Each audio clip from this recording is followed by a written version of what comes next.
KPS ಅಲ್ಲಿ ಇವತ್ತು ಆಗಿರುವಂಥ ಅನುಮಾನಗಳ ಬಗ್ಗೆ ಅವರು ನಾವು ಅನುಮಾನಗಳನ್ನು ಏನು ವ್ಯಕ್ತ ಮಾಡಿದ್ದಾರೆ ಅಂತ ಕೇಳಿದರೆ, ಎರಡು ಅನುಮಾನಗಳನ್ನು ಇವತ್ತು ಸಾರ್ವಜನಿಕವಾಗಿ ವ್ಯಕ್ತ ಆಗಿರುವಂಥದ್ದು. ಮೊದಲನೇದು ಪರೀಕ್ಷೆ ಮತ್ತು ಅಂಕಗಳ ಕ್ರೋಢೀಕರಣದಲ್ಲಿ ಬಹಳ ದೊಡ್ಡ ಪ್ರಮಾಣದ ಅನುಮಾನಗಳು ಬಂದಿದೆ. ಪರೀಕ್ಷೆ ಆಗಿದೆ, ನಂತರ ಅಂಕಗಳನ್ನು ಮಾರ್ಕ್ಸನ್ನು ಕ್ರೋಢೀಕರಣ ಮಾಡಬೇಕಾದ್ರೆ ತಡ ಆಗಿದೆ, ಅಲ್ಲೆಲ್ಲ ಒಂದು ಕಡೆ ಅವ್ಯವಹಾರಗಳಾಗಿದೆ ಎನ್ನುವಂಥದ್ದು ಇವತ್ತು ಅನುಮಾನಗಳು ವ್ಯಕ್ತ ಆಗಿರುವಂಥದ್ದು. ಕ್ರೋಢೀಕರಣ ಆದ ನಂತರ, ಅಂಕೆಗಳ ಕ್ರೋಢೀಕರಣ ಆದ ನಂತರ ಅರ್ಹತಾ ಪಟ್ಟಿಯನ್ನು ಘೋಷಣೆ ಮಾಡಬೇಕಾದ್ರೆ ಬಹಳ ದೊಡ್ಡ ಪ್ರಮಾಣದ ವ್ಯತ್ಯಾಸಗಳಾಗಿದೆ ಎನ್ನುವಂಥದ್ದನ್ನು ಕೂಡ ವಿದ್ಯಾರ್ಥಿಗಳು ಹೇಳಲಿಕ್ಕೆ ಶುರು ಮಾಡಿದ್ದಾರೆ. ಮಾನ್ಯ ಅಧ್ಯಕ್ಷ, ಇಲ್ಲಿ ಬಹಳ ಚರ್ಚೆಯ ವಿಷಯ ಮತ್ತು ಪತ್ರಿಕೆಗಳು ಬಹಳ ದೊಡ್ಡದಾಗಿ ಬಿಂಬಿಸಿರುವಂಥದ್ದು ಏನು ಅಂತ ಕೇಳಿದರೆ, ಪರೀಕ್ಷಾ ಕೊಠಡಿಗಳು ಬೇರೆ ಬೇರೆ ಕಡೆ ಇತ್ತು. 16 ಕಡೆಗಳಲ್ಲಿ ಪರೀಕ್ಷಾ ಕೊಠಡಿಗಳಿತ್ತು. ಒಂದು ಕೊಠಡಿಯಲ್ಲಿ 24 ಜನ ಪರೀಕ್ಷೆಯನ್ನು ಬರೀತಾರೆ. ಈಗ ಎದ್ದಿರುವಂಥ ಅನುಮಾನ ಏನಂತ ಕೇಳಿದರೆ, ಒಂದೇ ಕೊಠಡಿಯಲ್ಲಿ ಇದ್ದಂಥ 11 ಜನರಿಗೆ ಅರ್ಹತೆ ಪಡ್ಕೊಂಡ್ಬಿಟ್ಟಿದ್ದಾರೆ ಅಂತ. ಹಾಗಾದ್ರೆ ಆ ಕೊಠಡಿಯಲ್ಲಿ 11 ಜನ ಅರ್ಹತೆ ಇಲ್ವಾ ಅನ್ನೋಂಥ ಪ್ರಶ್ನೆ ಅಲ್ಲ. ಇಲ್ಲಿ ಒಂದೇ ಸೀರಿಯಲ್ ನಂಬರ್ ಸರಣಿ ಸೀರಿಯಲ್ ನಂಬರ್ಗಳಲ್ಲೇ ಇರುವಂಥವ್ರು ತೆಗೆದುಕೊಂಡಿದ್ದಾರೆ. ಒಂದೇ ಕೊಠಡಿಯಲ್ಲಿ 11 ಜನರ ಮೇಲೆ ಜನರಿಗೆ ಕೆಲಸ ಸಿಕ್ಕಿದೆ, ಅಂದರೆ ಪರೀಕ್ಷೆಯಲ್ಲಿ ಪಾಸ್ ಆಗಿದ್ದಾರೆ. ಮಾಸ್ ಆಗಿ ಆಲ್ ಮ್ಯಾನೇಜ್ಮೆಂಟ್, ಪರೀಕ್ಷಾ ಕೊಠಡಿಗಳ ಮ್ಯಾನೇಜ್ಮೆಂಟ್ಗಳನ್ನೇ ಆಗ್ಬಿಟ್ಟಿದೆಯೋ ಅನ್ನುವಷ್ಟರ ಮಟ್ಟಿಗೆ ಅನುಮಾನಗಳು ಇವತ್ತು ವ್ಯಕ್ತ ಆಗಿದೆ. 809, 810, 811, 812, 813, 14, 15, 16, 17, 18, 19, 20, 26, 28 ಸೀರಿಯಲ್ ಇದ್ದರೆ ಯಾರ ಪರೀಕ್ಷೆಯಲ್ಲಿ ಕೂತಾರೆ ಎಲ್ಲರೂ ಅರ್ಹತಾ ಪಟ್ಟಿಯಲ್ಲಿ ಬಂದುಬಿಟ್ಟಿದ್ದಾರೆ ಎನ್ನುವಂಥದ್ದು ಬಹಳ ಅನುಮಾನ. ಮತ್ತೆ ಒಂದೇ ಕುಟುಂಬದವರಿಗೆ 4 ಜನರಿಗೆ ಇಲ್ಲಿ ಅರ್ಹತಾ ಪಟ್ಟಿ ಬಂದ್ಬಿಟ್ಟಿದೆ ಅಂತ ಅನುಮಾನಗಳಾಗ್ತಾ ಇರುವಂಥದ್ದು. ಹಾಗಾದ್ರೆ ಅವರು ಬುದ್ಧಿವಂತರಲ್ಲವಾ ಅನ್ನುವಂಥ ವಾದಕ್ಕೆ ನಾನು ಹೋಗೋದಿಲ್ಲ.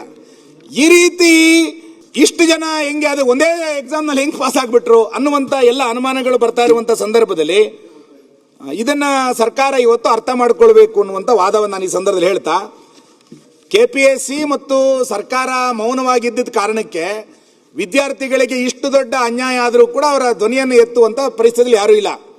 ಆ ಪರೀಕ್ಷೆ ಆದಾಗ 7/5/2025 ವಿದ್ಯಾರ್ಥಿಗಳು ಕಾರ್ಯದರ್ಶಿಗಳು KPSCಗೆ ಒಂದು ಪತ್ರ ಬರೀತಾರೆ. ಏನು, 7/5 ನಡೆದ ಮುಖ್ಯ ಪರೀಕ್ಷೆಯ ಪತ್ರಿಕೆ 2ರ ಉತ್ತರ ಪತ್ರಿಕೆಯನ್ನು ಬೆಳಿಗ್ಗೆ 9ರ ಸಮಯದಲ್ಲಿ ಕೊಠಡಿ ಸಂಖ್ಯೆ 3ರಲ್ಲಿ ವಿತರಿಸುವ ಸಮಯದಲ್ಲಿ ಸೀಲ್ ತೆರೆದಿರುವ ಬಗ್ಗೆ ಅಭ್ಯರ್ಥಿಗಳು ಆಕ್ಷೇಪಿಸಿದಾಗ KPSC ಸಿಬ್ಬಂದಿಗಳು ಅದರ ಕುರಿತು ಮುಚ್ಚಳಿಕೆ ಬರೆದು ಕೊಡುವಂತೆ ಸೂಚಿಸಿದ್ದಾರೆ ಅಂತ ಹೇಳಿದಾಗ, ಯಾಕೆ ಆನ್ಸರ್ ಶೀಟನ್ನು ಮುಚ್ಚಳಿಕೆ ಸೀಲ್ ಮಾಡಿರಲಿಲ್ಲ, ಓಪನ್ ಯಾಕೆ ಮಾಡಿದ್ರಿ ಅಂತ ಕೇಳಿದಾಗ ದೂರು ಕೊಡಿ ಅಂತ ಹೇಳಿದರು. ದೂರು ಕೊಟ್ಟಿದ್ದಾರೆ, ಲಿಖಿತವಾಗಿ ದೂರು ಕೊಟ್ಟಿದ್ದಾರೆ. ಇಲ್ಲಿಯ ತನಕ ಇದ್ರ ಬಗ್ಗೆ ಏನಾಯಿತು ಅಂತೇಳಿ KPSC ಹೇಳಲಿಕ್ಕೆ ಇವತ್ತು ತಯಾರಿಲ್ಲ. ಮತ್ತೆ KPSCನವರು ವಾದ ಮಾಡ್ತಾ ಇರೋದು ಏನು ಅಂತ ಕೇಳಿದರೆ, ಆ ಥರ ಒಂದು ಕೊಠಡಿಯಲ್ಲಿ 11 ಜನ ಪಾಸ್ ಆಗೋದು ಸಾಮಾನ್ಯ, ಅದರಲ್ಲಿ ಏನು ತಪ್ಪೇನಿಲ್ಲ, ಇದು ನೋಡ್ತೀವಿ, ಹಿಂಗೆಲ್ಲ ಹೇಳ್ತಾ ಇದ್ದಾರೆ. ನಾನು ಇವತ್ತಿನ ಈ ಚರ್ಚೆನಲ್ಲಿ ಸರ್ಕಾರವನ್ನು ಆಗ್ರಹಿಸೋದೇನು ಅಂತ ಕೇಳಿದರೆ, ಈ ಪ್ರೊಫೆಷನರಿ ಎಕ್ಸಾಮ್ ನಡೆದು ಏನು ಅನುಮಾನಗಳು ಗುಮಾನಿಗಳು ಬಂದಿತ್ತು, ಇದರ ಬಗ್ಗೆ ವರದಿ ಕೊಡಿ ಅಂತೇಳಿ ಮುಖ್ಯ ಕಾರ್ಯದರ್ಶಿಗಳು ಪತ್ರ ಬರೆದಿದ್ರು ಅಂತ ಕೇಳಿದ್ದೆ. ಆ ವರದಿ ಏನಾಯಿತು? ಸರ್ಕಾರ ವರದಿ ತೆಗೆದುಕೊಂಡಿದೆಯಾ? KPSCನವ್ರು ಏನೋ ರಿಪೋರ್ಟ್ ಕೊಟ್ಟಿದ್ದಾರಾ? ಮುಖ್ಯ ಕಾರ್ಯದರ್ಶಿಗಳ ಪತ್ರಕ್ಕೆ ಏನು ರಿಪ್ಲೈ ಕೊಟ್ಟಿದ್ದಾರೆ? ಇದನ್ನು ದಯಮಾಡಿ ಸರ್ಕಾರ ಹೇಳಬೇಕು. ಇವತ್ತು KPSCನಲ್ಲಿ ನಿರಂತರವಾಗಿ ಈ ರೀತಿಯಾದಂಥ ಅನುಮಾನಗಳ ಹುತ್ತಗ ಬರ್ತಾ ಇದ್ದಾಗಲೂ ಕೂಡ ನಾವು ಇಲ್ಲಿಯ ತನಕ ಯಾರನ್ನೂ ಹೊಣೆಗಾರನ್ನು ಮಾಡಲಿಲ್ಲ, ಯಾರ ಮೇಲೂ ಕ್ರಮ ಆಗಲಿಲ್ಲ. ಇದು ಇವತ್ತು ಚರ್ಚೆ ಆಗಬೇಕಾಗಿರುವಂಥ ಸಂಗತಿ.